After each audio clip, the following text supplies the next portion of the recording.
Welcome to the Grantland Basketball Hour, presented by the U.S. Postal Service. Here's Bill and Jalen. Welcome to the show. Jalen Rose, as always. And we're making Kobe Bryant, you're just our co-host for the show.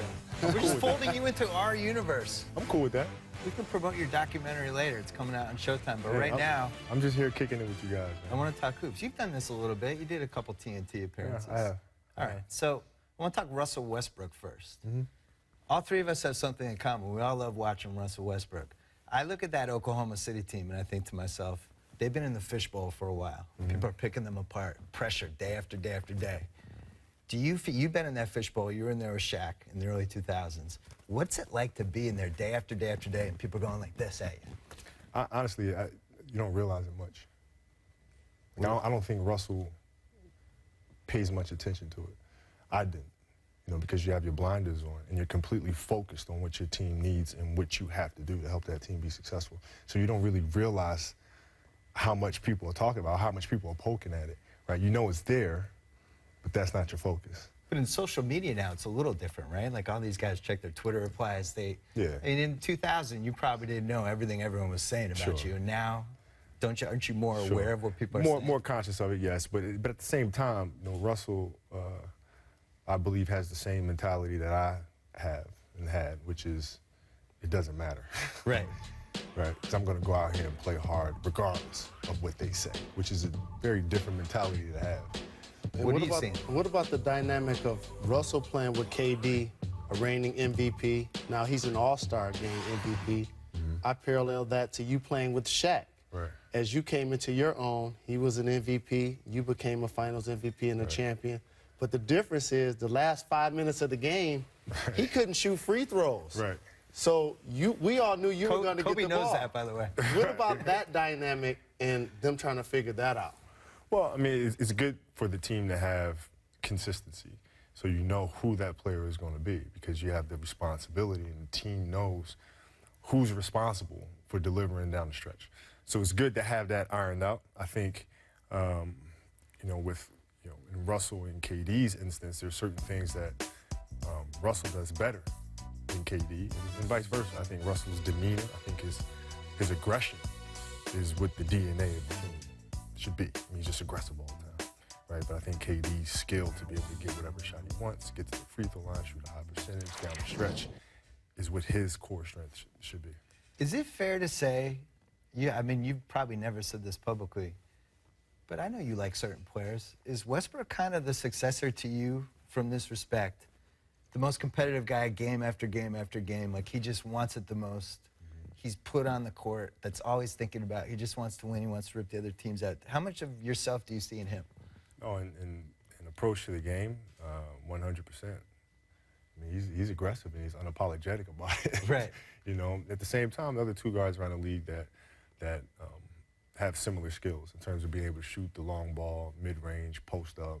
James Harden, Klay Thompson. I mean, there's some two guards around the league now that are really starting to see develop all aspects of their game.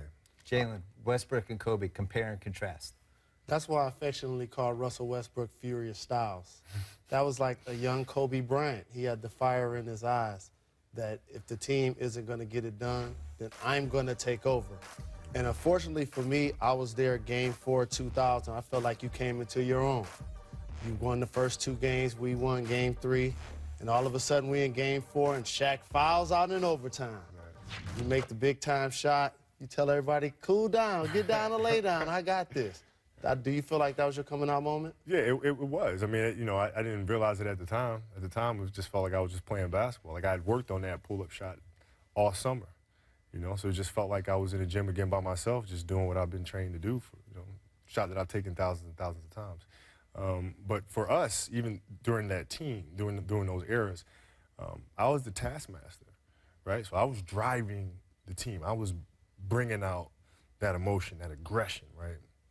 By any means necessary. So you wasn't champagning and campaigning with the other guys. You was driving a stake into the pat on the back or kicking the butt. No, I was kicking them in the butt all the time, right? And Shaq and I played off of each other that way. I mean, he was a guy that was putting his arm around teammates and so it's a bad cop, good cop thing then, it sounds like. But we didn't, I mean, in hindsight, that's what That's what it was. I mean, Right. during the period, during that time, that was just naturally who we are. But at the same time, man, Shaq had a lot of dog in him. Right? I mean, he'd rip your head off in order to win. And, you know, that's something that we shared. So Westbrook and Durant are buddies. You and Shaq were co-workers. Right. I don't think you were ever buddies. Does it even matter? No, it doesn't. Not even a little bit. Were you I mean, it makes the environment more enjoyable when you're getting along with somebody. Right. But at the end of the day, if you have the respect of each other to go out and perform, you know, that should trump having a great friendship. So in other words, you can be great friends with somebody on a team, not win anything, but you're great friends. And you all could sit back 50 years from now and enjoy the fact that you got along extremely well, we went out to dinner and had fun. Or you can have a combative relationship, win championships, and then sit back 50 years from then as friends and be able to talk about all the championships that you've won. And I'd much rather have the latter. And that's why both of you guys are two of the, on anybody's list, two of the top 10 players. Because he probably enjoyed winning that championship in Miami without you as much as you enjoyed winning your two in LA without him. Yeah, but I got two, though. Not competitive at all. Why do you have to bring up the 2010 finals? I wasn't ready to talk about that yet. Yeah, you have no, one of my man. rings. Yeah, well, you have one of mine too, right? Which one? Well, 2008. Oh, stop that should have it. been ours. Stop it. Should have been ours. Come on. With Shaq, I once wrote that he was like the guy in college who could have gotten the 4.0 and done a whole bunch of awesome stuff in college, but worked his butt off and not really had that much fun. Or it could have been the guy who graduated with a 3.6 and had an awesome time and was out 4 nights a week and had it. Do you think that's a fair comparison for what his potential was? Yeah, well, you know, it's tough. I mean, because the guy at that size with that kind of agility, there's certain things that, there's a certain amount of stress that you put on your body to be able to do those sorts of things. So in the latter portions of his career, a lot of it was some of the physical challenges that were catching up to him. People yanking his shoulders, all that stuff. Or that sniper in the building that time he's running down the floor in Boston. Right. So those things happen, man. Listen, a guy at that size being able to move that way is tough. That stress catches up. Yeah. But earlier in his career, man, in 2000, I mean, you saw him that whole summer. He trained like crazy. And he watched what he ate, and he had a monster year. Right. Right. So could his focus and commitment been there even more so? Yeah, absolutely. He probably could have led the league in scoring and rebounds and blocks every single year of his career. And I think that dynamic started to change as somebody that was working in the media, that 2004 finals and playing in the league, how in the offseason, instead of basically getting surgery, Shaq opted to say basically, I got hurt on company time, so I'm going to rehab on company time. Right. You didn't like that. No, I didn't sit too well with me. I didn't sit too well with me. Because, you know, I'm out there killing myself in the summertime trying to get ready, you know, and then you can't, don't do that. Don't do that. And then come back and complain about not getting the ball. You can't. That don't work for me. In retrospect, it must have been, I mean, you could talk about it now, it was a million years ago, but it must have been like torture for you because you're working nonstop on your game. And you're, as your documentary points out, you're just obsessed with basketball. Right. Like that's literally that you just were so driven to be great at it. And then you watch Shaq and he's the opposite, and yet you guys are aligned anyway. And like just with a little distance, it makes more sense to me why you guys clashed. Well, yeah, I mean, but look, it was a choice that I made. Like I could have gone to another team, and the Clippers did my individual Clipper thing. fans are still talking about that. Well, it is what it is. I mean, they stole another player from us down the road. True. So it all evens out. CP3. But I could have done something on my own, man. And I made the decision to stay and try to win with the group that we had, and so I was fine with that.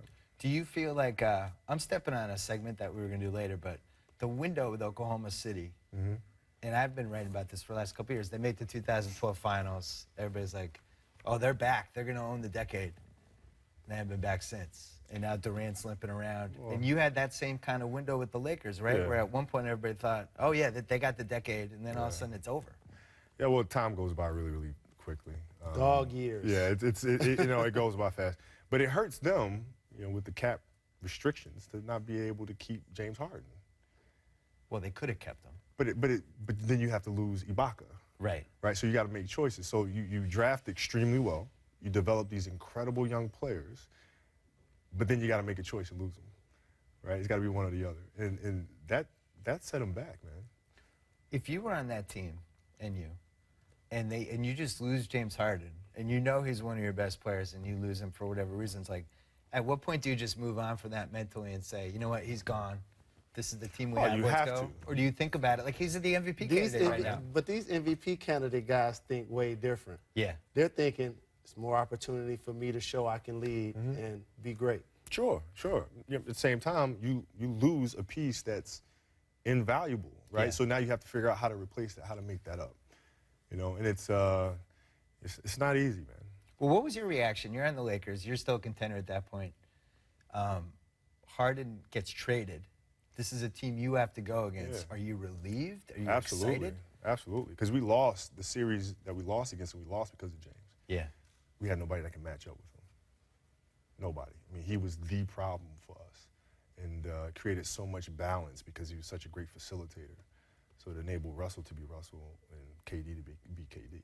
Right. And he was a matchup nightmare for us. And Jalen loved him because he was a lefty. Absolutely. and you talked again about Harden's ball handling ability. And earlier you referred to Westbrook in a comparison to the shooting guards. Now, I always talk about, positions were created so a novice can follow the game. Sure. But is that how you see Russell, just as a basketball player that happens to play guard? Yeah, you have to, because he can do so many things. So you can't just pigeonhole him and say, oh, he needs to be John Stockton, or he shoots too much. Right. He's not John Stockton. He's not CP. He's Russell, right? So you have to let him be him instead of trying to put him in a cage, right? You have to unleash him and help him understand how to be him in a way that benefits the group. When you watch him and you watch Durant, and they've never really solved whose team that is, I kind of feel like it's become Westbrook's team. And it's crazy to say that because Durant won the MVP last year, but Westbrook's force of personality now is the dominant force of personality, and you were the same way. Do you see that when you're watching them? Yeah, I have a hard time with understanding like those kind of conversations, like Oh, explain. like whose team it is. Like, Yeah. Preach. So you think that's a media thing? That's a media thing. Who's I'm Batman? happy to be the who's media guy. Robin? Oh, LeBron going to play on D-Wade's team. Yeah, I've never. What else would I write about?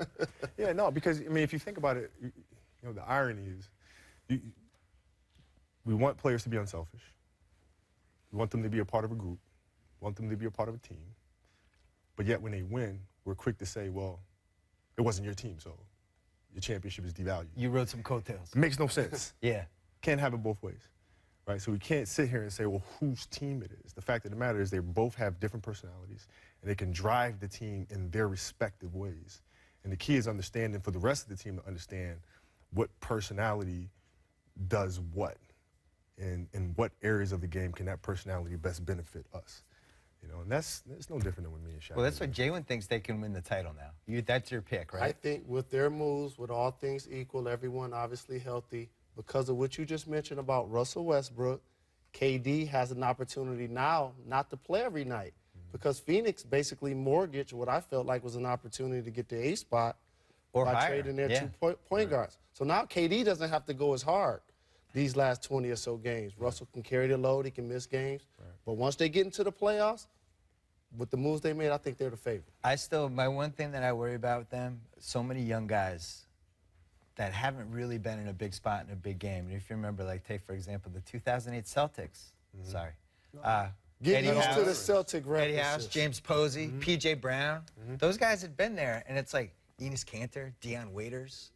These are guys that have never really played in a big game. And you're trusting these guys at some point during the playoffs. But who has, outside of San Antonio? True. Good point. All right, we got to go to break, and then we're going to talk about your Serge documentary. Ibaka got experience. That's 3. We're going to break. You're ruining my break. Kobe's got a new documentary coming out. We're going to talk about it right after the break. There was a kid named Victor. Approached me during lunch and said, I hear you can play basketball, and, I'm the man here, so what's on? I was upset that I had moved from Italy, left all my friends. I had all this resentment and anger inside of me that I hadn't really let out. And so I demolished this poor kid. And that feeling of playing with that rage was new to me, but I loved it. That's from Kobe's new documentary, Muse, February 28th, Showtime. I thought it was fascinating. that part in particular, I don't think people, you know, you've been in the league since '96. I don't think people even remember the story of how you grew up. And that was one of the parts I was like, oh yeah, this guy grew up in Italy. Right. And then he got dropped back in America. Right. And, you know, Gladwell has a book called Outliers where it talks about all these people that achieve different things because of weird circumstances, basically. Let's say you grew up conventionally. Let's say you grew up in Detroit like Jalen. What does your career look like? Well, I don't know what my career would look like, but emotionally, I'd be in a different place, right? Because for me, growing up in isolation turned out to be a great strength for me, but it also turned out to be a weakness too, and things that I kind of had to navigate through as my career went on. Because when you become used to solving issues and dealing with issues on your own, you're very reluctant to surround yourself with people that are willing to help, right, or to even ask for help. Hence is the reason why I'm more comfortable taking a shot to win the game with two people on me versus kicking it to somebody in the corner, right? So all those things play a part in it, right, into my development. And you grew up the exact opposite way, basically. You were all people around you at all time. You're setting people up. You're the point guard. Yeah, I was it takes a village to raise a child type of upbringing. But to be successful, you have to be able to persevere. And so people see your success now, but you've had to overcome some obstacles. Right. It's tough to be in another country, learning multiple languages, and then trying to fit in as a youth in the United States. So talk about that perseverance. Well, it was tough because, you know, Italian was really my first language. And so now to move back at the age of 13 in middle school and being completely different was uncomfortable, to say the least, man. You know, I had a hard time reading, had a hard time spelling, and kind of getting adjusted to the culture. But basketball was my refuge, man. It was my escape. And you know, I didn't realize I had those feelings inside of me of leaving my friends and coming back to this environment. I didn't realize I had that in there. Right. You know, until I was challenged, and then it was like, oh. When did you know no one is going to outwork me? I never looked at it as work. I didn't realize it was work until my first year in the NBA. When I came around, I was surrounded by other professionals. And I thought basketball was going to be everything to them, and it wasn't. And I was like, oh, this is different.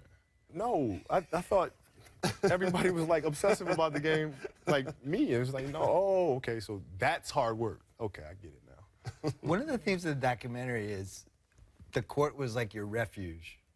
And no matter what was going on in your life, you had this. And if things were tough, you went there. And when, you know, at one point you were talking about how you hear everything in the crowd. And if the crowd's yelling stuff at you, you heard it, and you almost had to create this alternative character to deal with it. But is that even the case now? Like, you're wearing this sling on your arm. You can't go to the basketball court. You don't have the refuge. But as soon as that thing comes off, do you just go back there and start shooting again? Well, the challenge now becomes, you know, there's a finality to the game, right? That can't be my refuge forever, right? It becomes really scary. Like, all right, now, so where does that go?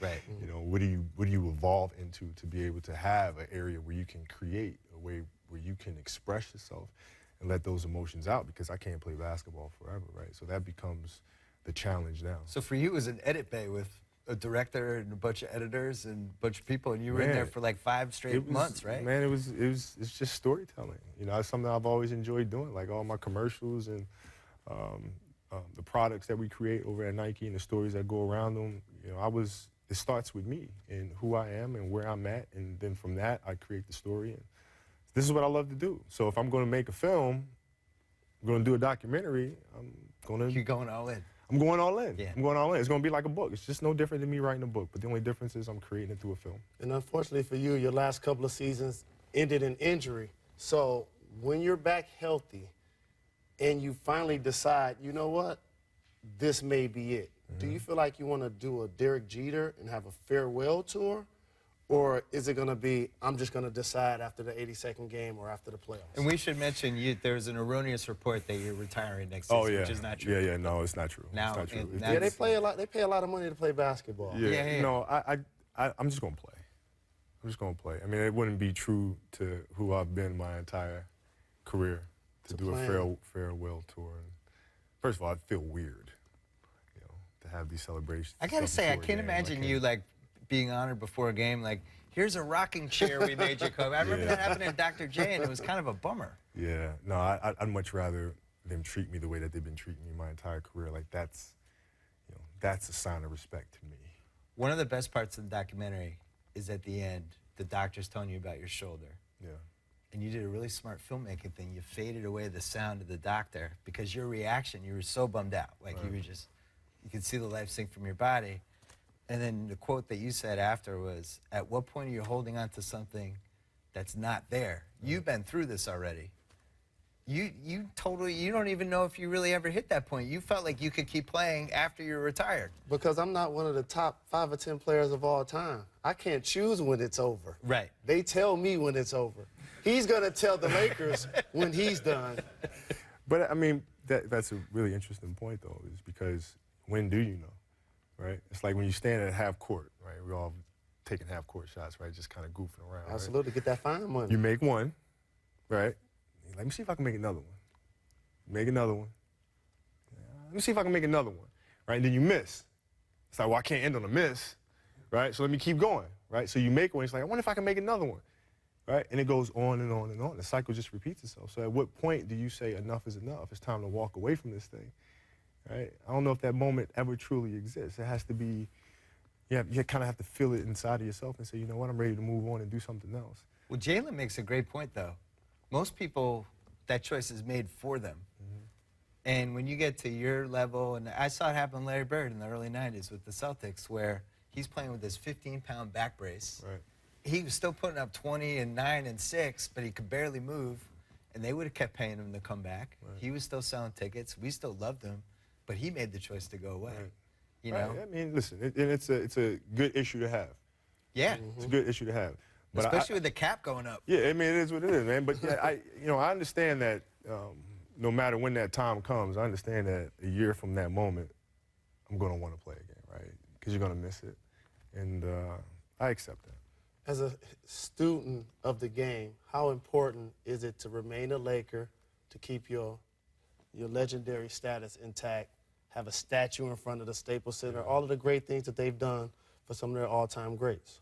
No, it's of utmost importance. Like, I mean, I was such a diehard fan, Laker fan growing up, man. And just my personality, like, for me to ask for a trade or to go play someplace else to try to chase a championship, that's not me, man. That's not what my career has been about. That's not who I am, man. You know, I stay with it. You know, stuff that I've been through in my life and been through in my career, if it just taught me anything, is the fact that you'll have good moments, you have bad moments, you have great moments, you have horrible moments. You just keep going through all of them, and then things work themselves out. Did, like last year, there was a story about the Knicks. Lakers weren't doing well. Phil Jackson's taking over the Knicks. They're possibly headed toward the playoffs or trying to get there. And it was like, oh, Kobe, well, and you squashed that in like 5 seconds. It's never going to happen. Yeah. I'm never going to. Does that record mean anything to you? Like, I think you have a chance to be most years anyone ever spent with the same team that drafted him. I think you might even already be there. Yeah, I mean, next year it'll be 20. Right. So I've honestly just been very fortunate to be with a great organization. But I also understand that you have to take the good with the bad, man. You're the captain of the ship. You go down with the ship. You know, and the ship's going down, you don't jump off and swim to another one. And is that a reference to a lot of players now going to team up with other all-star caliber players to try to achieve the championship dream? Title chasing, yeah, I mean, you know, it just depends on what your philosophy is. Like, I'm not sitting here saying my philosophy is the right way, right? It's my way. This is how I choose to do it. You know, and some people may agree with it, some people may not, you know.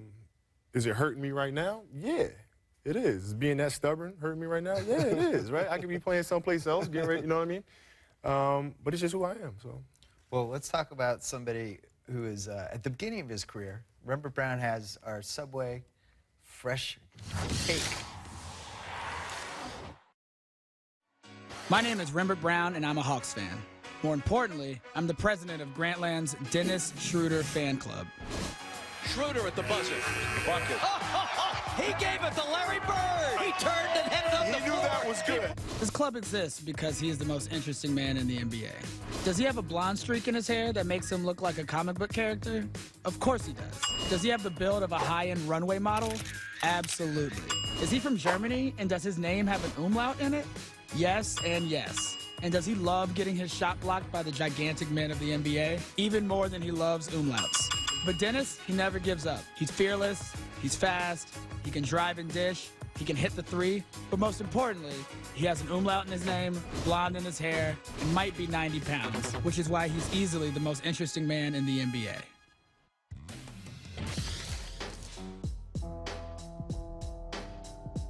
All right, welcome to Keep It 100. This is the part of the show where Kobe has to stand in the corner when we run a play for Jalen. Picture that. You're for spacing right now. Hey, man, you miss it, I get the rebound, kick it back. Go, Jalen. It's time for me to keep it 100.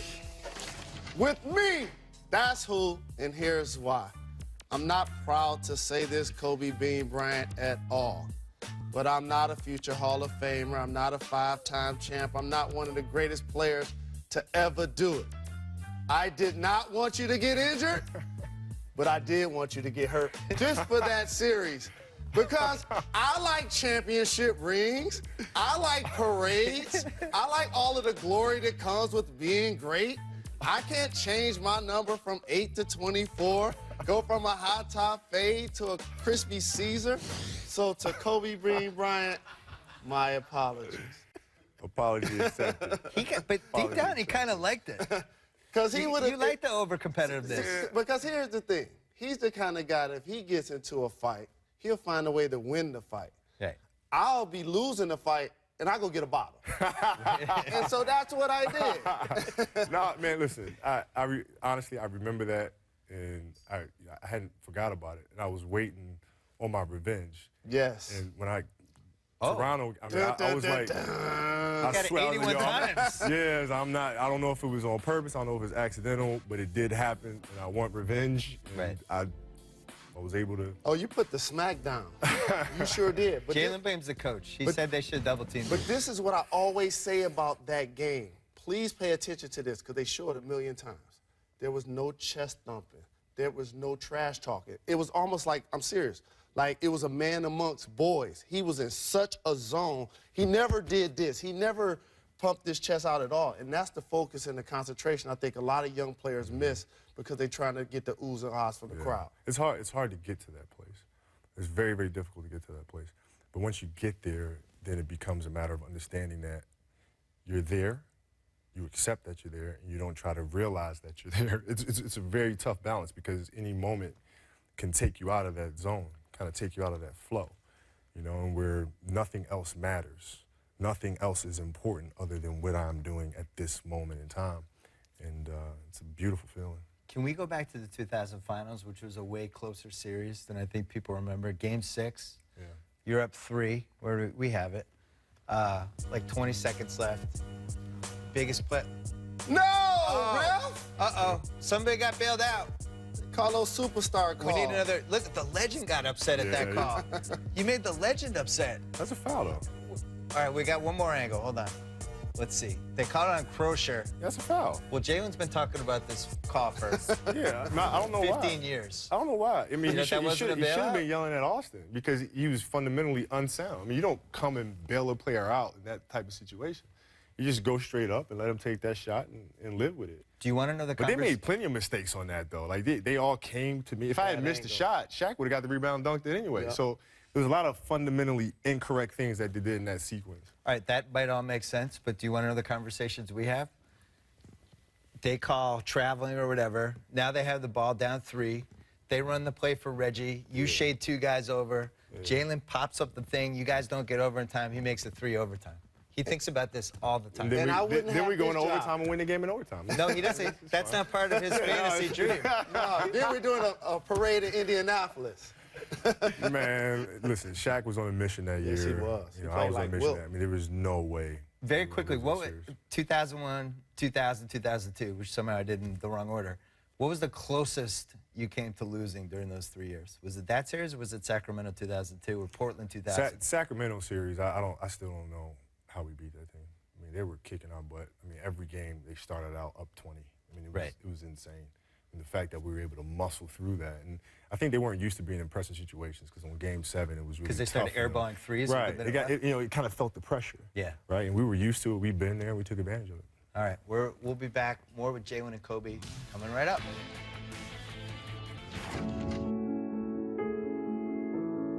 So me not being able to perform because of my Achilles and old age, I drew a lot of inspiration from the fact that Beethoven was not supposed to compose the Ninth Symphony while being legally deaf.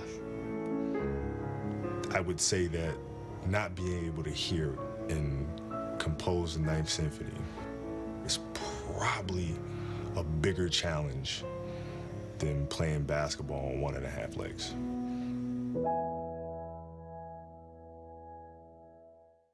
That's from Kobe's documentary, February 28th, Showtime, Muse, it's called. I want to talk about leadership, because I think this is a topic that you and I have talked a couple times about it, that you're kind of just fascinated by. And it drifted into this doc, especially you're talking about in 2008, your team got bullied in the finals, and you felt like you weren't tough enough, and you blamed yourself partly because you thought you kind of betrayed who you were, and you were too nice, and you're too backslappy, and you flipped the switch on for those next 2 years, and you thought the team assumed your personality. Is that a storyline that just benefits you, or is that like, did these guys really assume your personality? No, what had to happen is they had to take ownership of their own journeys, right? So what does that mean? So that means taking things, using things in your life that are scars, using those moments as a weapon, right? Using those as, using basketball as kind of like a vehicle through which to express yourself, right? So so at that moment, for us to face the Celtics again, it's not about the Celtics. It's not about your opponent. It's about you. It's about you taking your inner struggles and channeling that through the game, right? As a way to unleash, right? So now it became a matter of how do I express that to them? How do I get them to that point where they figure this out for themselves? Because I can't say, hey, listen, I need you to play harder. So what'd you do? Well, I had to share my story. I had to open up to them and let them know I've dealt with things. This is the things that I use. This is how I go about focus. This is how I deal with adversity. This is how I deal with, arguing with my wife the day of a game and showing up to the game and still having that focus to be able to play. Like, I used those things to open up with them, and then in turn, they were able to take those stories and make them their own. Does that make sense to you? It does, because it's about perseverance, and I use this example a lot. Tiger Woods, who I'm a fan of, he hit a lot of adversity, and he hasn't won a major since. He hasn't been competitive at all. You hit adversity, it made you better. It made you more disciplined. It made you more focused. Talk about the difference. Well, to be completely honest, I mean, I had a moment there where I didn't want to play either, right? And, Vanessa, who's every bit as competitive as I am, said, no, you're going to play. This is what you do. You're going to play, and you're going to go out there, and you're going to play well, and you're going to dominate. And that's what I did. So me having that support at home is really what propelled me to have that season. See, Ron Artest, now Meta World Peace, would say your season turned when he walked in to you when you were taking a shower. Game 6 of 2008 finals. One thing I noticed with the doc, and I got to bring it up, because it's told from your point of view, and you'd actually said you'd done it the traditional way with a bunch of different interviews, and you decided, you know what, I'm doing it my way, which is actually kind of funny, because there was a little bit how you played, too, where it's like, I'm taking over, just control what you can control. Yeah. But Phil Jackson's like barely mentioned in the doc. Yeah. And it made me think, like, are these guys on good terms? Yeah. Why, are you conspicuously leaving him out? What was the story but there? see, the beautiful thing about it is that he's present throughout the entire doc. Because the philosophies that you hear throughout the entire documentary are philosophies that I learned from him. Leadership, like those are things I learned from him. Being present, being in the moment, controlling what you can control, right? That's all him. The reason why he doesn't have a significant presence in the documentary is because I'd be doing it a serious injustice to just mention him here. Right. That requires a more fleshed out, it requires its own chapter. And just by the arc of the film and dealing with the trajectory of the Achilles injury and finding stories that have a common thread with that, having a chapter solely based on Phil did not make sense for that. But the time will come where I will do the correct chapter Phil on thing? that. Because it's interesting, because like Jalen has Larry, and you've said it a million times, like you owe that one giant contract you got and the big when your career took off to things that you learned from him. And you will call him every day if he would accept your call. It doesn't seem like you talk to Phil that much, do you? Or do you, and we don't know? I talk to him a lot. How often? Actually. See, last time I spoke to Phil was probably about 2 weeks ago. 2 weeks ago. We have breakfast every now and then when he's out here. We have breakfast. So you have a good relationship? Great. Oh, okay. Great. What do you say when you see Phil and Derek dealing with in New York, B. Shaw dealing with what he's dealing with and with the Nuggets, and you guys had so much success together, 5 championships. What is your advice? No, they'll figure it out. It's a process. I mean, that's what Phil always taught us. I mean, it's a process.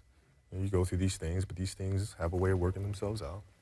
You pay attention to every little detail. You look at the little nuances of things and the emotion behind these things. And Phil was always a big proponent of understanding why things happen. All right, so a lot of things are going to be said surrounding the triangle because Phil made it, legendary.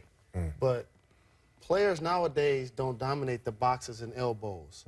You and MJ are 2 of the best at doing that. That's scoring from the elbow and posting up. The stat nerds don't like those plays anymore. Absolutely. So do you feel like that can still be effective in today's game? Well, it is effective. All you have to do is watch the Spurs.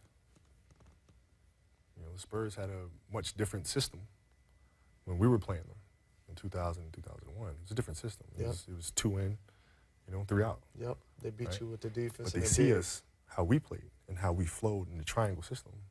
And Pop changed the system up.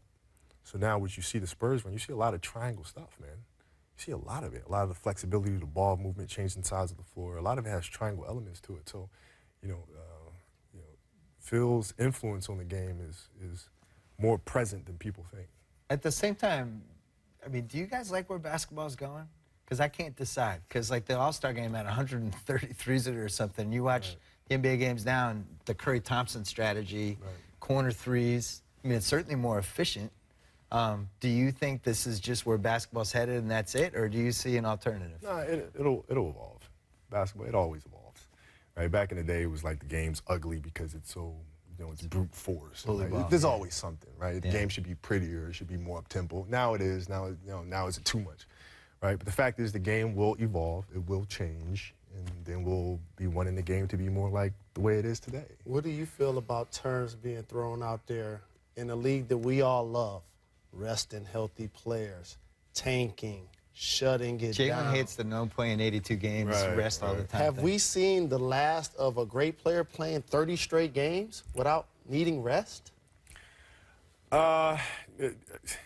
Maybe. Wow. It's. I'm sorry, Jalen. It's such a different era. You don't like it. I know you don't like it. No, I don't. Just say you don't like I'm old school about it. I'm old school about it. But in thinking why that happens, I mean, I think all the advances that we made in technology and health and things like that bring certain injuries to the forefront. It makes players and the training staff pay attention to certain injuries. Overdiagnosing that 20 years ago, it was like, all right, rub some spit on that thing, go out and play. Quickly, what's the best thing from 2015 that you wish you had in 2002? Technology, advanced stats, anything. The old illegal defense rules. Yes, indeed. You can't bail players out, man. Yep. All right. Make players man up and play. Well, they can play zone. It's SOS defense. We're going to do mailbags with Kobe and Jalen coming up, but first here's Kirk Goldsberry talking about the evolution of one of the best new players in the league, Anthony Davis. Anthony Davis is in the middle of a truly remarkable season. He may end the year leading the NBA in both points and field goal percentage inside of the three-point line. That's incredible, but how is he doing it? To understand this breakout year, you have to understand where he came from. When he entered the league just over 2 years ago, we all knew that Davis would be a beast in the paint. But back then, he couldn't shoot it. Wow. No iron at all on Anthony Davis's shot. Boy, that was all the way down and popped out. Yeah, he shoots like he's wishing the ball in the hole. Tough shooting night for Anthony so far. He made only 33% of his mid-range shots as a rookie. That's bad. Those are Josh Smith numbers. In fact, out of 94 players that attempted at least 250 mid-range shots that year, Davis ranked 92nd in efficiency. That's terrible. But since then, Davis has worked tirelessly to change his shooting mechanics. He's changed the very way he releases his shot. He used to release the ball in front of his face, which partially blocked his view of the target.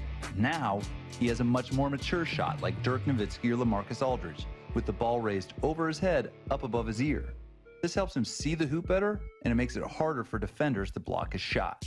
The change has worked. This year he's making 45% of those mid-range shots, which is way above league average. That's a massive improvement for just 2 seasons. Davis comes high to get it. Hand off to Evans. Back to Anthony. Oh, that's soft touch. His favorite jumper is now in the tactically vital pick and pop area right above the free throw line. But here's the thing. Now that defenders have to creep up to defend this jumper, like Aaron Baines does here, it's suddenly easier for Davis to use his dribble to attack the basket. Those improvements as a shooter have opened up the whole floor for him. So when we talk about Anthony Davis, we're talking about a guy that has gone from Josh Smith level efficiency to Kevin Durant level efficiency in just 2 years' time. And he's only 21.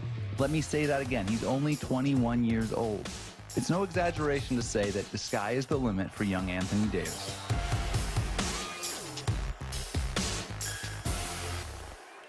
The Mailbag is brought to you by the U.S. Postal Service. Need to return a package? We'll return it for you. Visit USPS.com.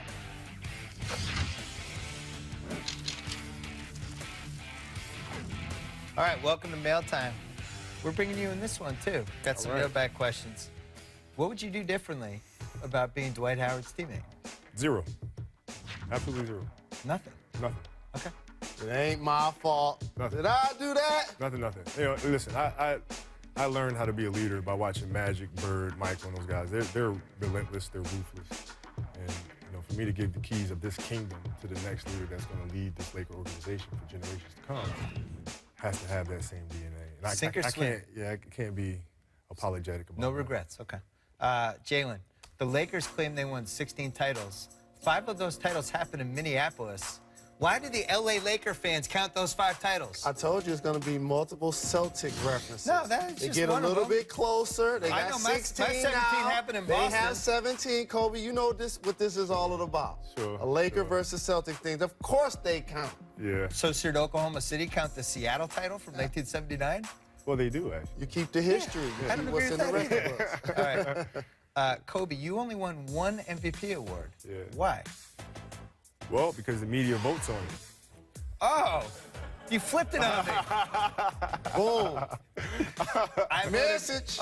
I didn't have a vote in 2006, but I thought 2006 you should win. Yeah, I mean, listen. You don't care. No, I don't. I mean, it was never a mission of mine to win a bunch of MVPs. It was to win a lot of championships. But that being said, does it bother me? Yeah, it bothers me. Of course it bothers me. At least you won more finals MVPs. Right. I mean, that's the thing that matters the most is winning those things. Okay. But you do want to win as many as you can. So. Shaq and Kobe won 3 titles. How many should they have won, Jalen? Wow. Based on what we discussed earlier, as someone that was covering and playing against that team, Magic and Kareem have 5. Mm-hmm. Yes. I wanted to see them at least get 5 and then see if they could go for more. But 5 is the minimum I'm going for. I will say in the summer of 2000, I would have put the over-under at 6.5. And I specifically remember thinking, because the Celtics, we had Antoine and Paul. I'm thinking, we're looking pretty good. We got some picks coming.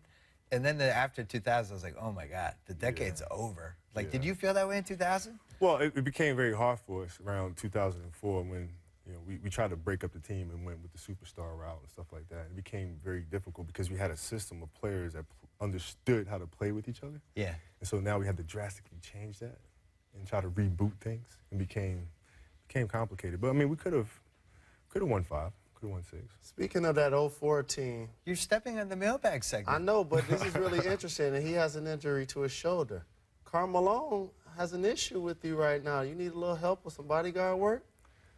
Man, I don't deal with trivial things. Next question. Is it true that you squashed your own trade in Detroit in 2007? That is true. To Detroit? That is true. Sorry, Jalen. That is true. Do we know what the trade was and who was in it? I'm assuming Rip Hamilton was in it. That is correct. Was Tayshaun Prince in it? That is also correct. And a lot of draft picks. That is also correct. And they laid it out to you, and they said, you can go to Detroit. Here's your team. And I said, I gave you a list of teams I'm comfortable being traded to. That was one of them. So, no. So who was on the list? Not Detroit. Chicago? Chicago. Chicago was Chicago came close. My #1 choice for destination. All right, last question. Jalen, what's your best piece of advice for dads who might have teenage daughters coming up? Like now that's the most important question. Yes, indeed. I have an awesome daughter that's an honor roll student and plays volleyball, but you're not cool anymore. Are you cool to your kids? Nope. I'm still cool to my kids. You can't dance, you can't sing. I'm daddy dork. 100%, man. The whole world like, there's Kobe. Man, your nothing. Kids like, Nothing I can do. That's all the time we got. Thank you, Kobe Bryant. Check out Kobe's documentary airing on Showtime on February 28th. Thanks for watching. Thanks for doing this, Kobe. Really appreciate it. Enjoy being here. You got a future in this thing. Nah, I don't know about that.